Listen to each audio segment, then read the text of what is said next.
Hello friends, எல்லாரும் எப்படி இருக்கீங்க? இன்றைக்கி நம்ம வீடியோவில் கொஞ்சம் டிஃப்ரெண்ட்டான முறையில் நம்ம வந்து பிரேக்ஃபாஸ்ட் பண்ண போகிறோம். ஒரு பாத்திரத்தில் அரை கப் அளவுக்கு நான் பாசிப்பருப்பை சேர்த்துட்டு நல்லா தண்ணியில் ஒரு 3-4 முறை அலசிட்டு எடுத்துக்க போகிறேன்.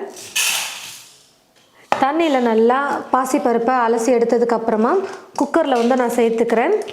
நீங்கள் பாசிப்பருப்பை ஊற வச்சுட்டு சேர்த்துக்கலாம், அப்படி இல்லைனா வறுத்துட்டு கூட நீங்கள் சேர்த்துக்கலாம். நல்லா தண்ணியில் கழுவிட்டு நான் வந்து இப்போ அப்படியே பாசிப்பருப்பை தண்ணியில் நல்லா கழுவி எடுத்துட்டு சேர்த்துக்கிறேன். எக்ஸ்ட்ரா ஒரு 2-3 விசில் விட்டோம்னா போதும், நல்லா வெந்து வந்துடும். பருப்பு வேகிறதுக்காக தண்ணி சேர்த்துட்டு குக்கர் மூடி போட்டு மூடிடுறேன். நல்லா 4-5 விசில் வந்ததுமே நம்ம ஸ்டவ் ஆஃப் பண்ணிக்கிட்டால் போதும். பாசிப்பருப்பு நல்லா குழஞ்சி வர அளவுக்கு வேக வச்சுக்கோங்க. ஒரு பாத்திரம் எடுத்துக்கிட்டு அந்த பாத்திரத்தில் 1 கப் அளவுக்கு அவல் வந்து சேர்த்துக்கிறேன். நான் வந்து பார்த்திங்கன்னா இப்போ கெட்டி அவல் தான் எடுத்திருக்கேன். பொங்கலுக்கு வந்து பார்த்திங்கன்னா கெட்டி அவல் யூஸ் பண்ணும்போது நல்லாயிருக்கும். 1 கப் அளவுக்கு கெட்டி அவல் எடுத்திங்கன்னா அரை கப் அளவுக்கு பாசிப்பருப்பு எடுக்கணும். இதுதான் அளவு. நீங்கள் உங்களுடைய வீட்டில் இருக்கிற கப்பில் எந்த கப்பில் வேணால் அளந்து சேர்த்துக்கோங்க. அவலை நல்லா சுத்தம் பண்ணிவிட்டு அதுக்கப்புறமா ஒரு பாத்திரத்தில் சேர்த்துட்டு தண்ணி சேர்த்து நல்லா ஊற வைக்கணும். முதல்ல அவலை வந்து ஒரு டைம் லைட்டாக அலசிட்டு அந்த தண்ணியை கீழே ஊற்றிட்டு அதுக்கப்புறம் ஊற வச்சுக்கலாம். ரொம்ப தண்ணி சேர்க்க வேணாம், அவல் ஊறுற அளவுக்கு தண்ணி சேர்த்தா போதும். நல்லா ஊறி வரட்டும். பாசிப்பருப்பு வெந்து விசில் வெயிட் குறையிற வரைக்கும் நல்லா அவல் ஊறட்டும்.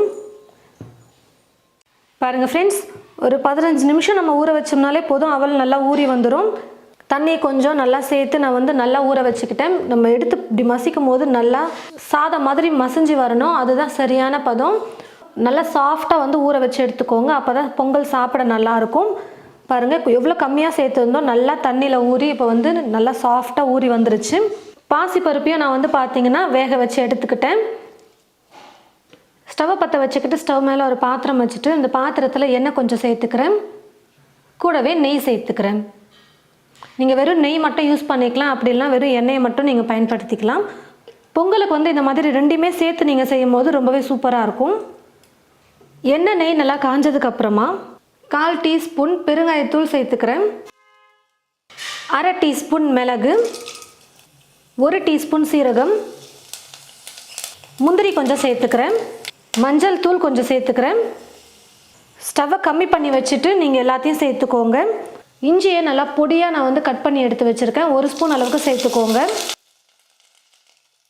2 பச்சை மிளகாய், கருவேப்பிலை கொஞ்சம்.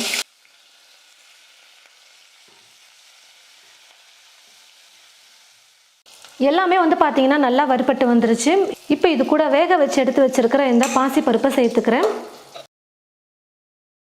பாசிப்பருப்பை வேக வைக்கும்பொழுது நீங்கள் தண்ணி கொஞ்சம் அதிகமாக சேர்த்துக்கிட்டிங்கன்னா அந்த தண்ணியோட பாசிப்பருப்பை சேர்த்துக்கோங்க. நான் வந்து கரெக்டாக தண்ணி சேர்த்து பாசிப்பருப்பு வேக வச்சதுனால தண்ணி இல்லாமல் நான் சேர்த்துக்கிட்டேன். இப்போ அது கூட வந்து தண்ணி வந்து தேவையான அளவுக்கு சேர்த்துக்கலாம். அவல் வேறு சேர்க்க போகிறோம், அதனால் தண்ணி கொஞ்சம் எக்ஸ்ட்ராவே சேர்த்து நல்லா கொதிக்க வச்சுக்கலாம். பொங்கல் வந்து கொஞ்சம் இலக்கமாக இருந்தால் தான் நல்லாயிருக்கும். இது வரைக்கும் நம்ம உப்பே சேர்க்கல, இப்போ தேவையான அளவுக்கு உப்பு சேர்த்துக்கலாம். தண்ணி நல்லா இந்த மாதிரி கொதிக்க ஆரம்பித்ததுக்கப்புறமா அவலை வந்து நான் சேர்த்துக்கிறேன்.